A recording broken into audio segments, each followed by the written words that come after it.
ನಿಮ್ ಸ್ಟೇಟ್ಮೆಂಟ್ಸ್ ಗಳು ಹೇಳ್ಕೊಂತಾ ಇದು ನೋಡಿದ್ರೆ ಹೇಳ್ಬೋದು ಎಲ್ಲಿಂದ ಬಂದಿದ್ಯಾ ನೀನು ಕಾರ್ಟೂನ್ ಸುದಿ ಅವರು ಯಮ್ಮ ಅಂತ ತಕ್ಷಣ ನೀವು ನನ್ನನ್ನ ಯಮ್ಮ ಗಿಮ್ಮ ಅಂತ ಕರಿಬೇಡ ನಂಗೆ ಒಂದು ಹೆಸರಿದೆ ಅಂತೀರಿ but you call her an idiot. Fun ಬಿಟ್ರೆ ಯಾರಿಗೋ ಹರ್ಟ್ ಮಾಡ್ಬೇಕು ಅನ್ನೋ ತರ ಏನಿರ್ಲಿಲ್ಲ. ತಮಾಷೆ ಮಾಡ್ಕೊಂಡು ನಿಮ್ಮ ಪರ್ಸನಾಲಿಟಿಗಳನ್ನೆಲ್ಲ ಕೊಲೆ ಮಾಡ್ತಾ ಹೋದ you people okay with it.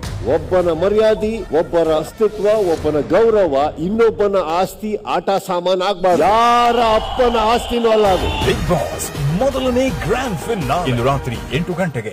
ನಿಮ್ ಸ್ಟೇಟ್ಮೆಂಟ್ಸ್ ಗಳು ಹೇಳ್ಕೊಂತಾ ಇದು ನೋಡಿದ್ರೆ ಹೇಳ್ಬೋದು ಎಲ್ಲಿಂದ ಬಂದಿದ್ಯಾ ನೀನು ಕಾರ್ಟೂನ್ ಸುದಿ ಅವರು ಯಮ್ಮ ಅಂತ ತಕ್ಷಣ ನೀವು ನನ್ನನ್ನ ಯಮ್ಮ ಗಿಮ್ಮ ಅಂತ ಕರಿಬೇಡ ನಂಗೆ ಒಂದು ಹೆಸರಿದೆ ಅಂತೀರಿ but you call her an idiot. Fun ಬಿಟ್ರೆ ಯಾರಿಗೋ ಹರ್ಟ್ ಮಾಡ್ಬೇಕು ಅನ್ನೋ ತರ ಏನಿರ್ಲಿಲ್ಲ. ತಮಾಷೆ ಮಾಡ್ಕೊಂಡು ನಿಮ್ಮ ಪರ್ಸನಾಲಿಟಿಗಳನ್ನೆಲ್ಲ ಕೊಲೆ ಮಾಡ್ತಾ ಹೋದ you people okay with it. ಒಬ್ಬನ ಮರ್ಯಾದೆ, ಒಬ್ಬರ ಅಸ್ತಿತ್ವ, ಒಬ್ಬನ ಗೌರವ ಇನ್ನೊಬ್ಬನ ಆಸ್ತಿ ಆಟ ಸಾಮಾನ್ ಆಗ್ಬಾರ್ದು. ಯಾರ ಅಪ್ಪನ ಆಸ್ತಿನೂ ಅಲ್ಲ ಅದು. ಬಿಗ್ ಬಾಸ್ ಮೊದಲನೇ ಗ್ರ್ಯಾಂಡ್ ಫಿನಾಲೆ ಇಂದು ರಾತ್ರಿ 8 ಗಂಟೆಗೆ.